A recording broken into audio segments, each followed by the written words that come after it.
आम्ही सातत्याने हे चित्र बदलवण्याचा प्रयत्न केला।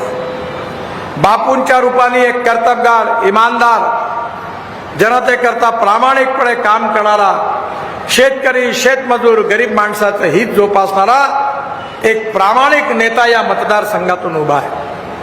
मी बापूंना जवळपास 40 वर्षापासून त्यांचा माझा संबंध आहे।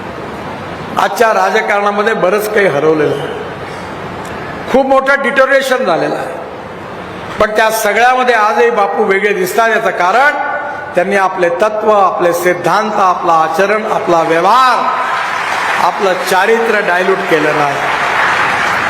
त्यामुळे वादळामध्ये देखील एका दीपस्तंभासारखं उभं राहून त्यांनी आपल्या तत्वाप्रमाणे लोकांची सेवा केली। असा प्रामाणिकपणे लोकांची सेवा करणारा बापूंच्या रूपाने एक अतिशय उत्तम नेता या मतदारसंघातून उभा आहे। तुम्ही काळजी करू नका, बापूंच्या बरोबर त्यांच्या मागे मी उभा आहे, देवेंद्रजी उभे आहे।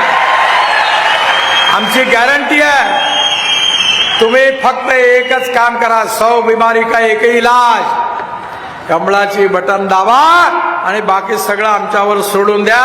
तुमच्या आशा, अपेक्षा, आकांक्षा, तुमचे स्वप्न आम्ही पूर्ण केल्याशिवाय राहणार नाही। आणि बापूंना प्रचंड मताने विजय करून आपण सेवा करण्याची संधी द्या अशी विनंती करतो आणि माझं भाषण संपवतो। धन्यवाद। माझ्याबरोबर जोरात म्हणा, भारत माता की, भारत माता की, भारत माता की। धन्यवाद।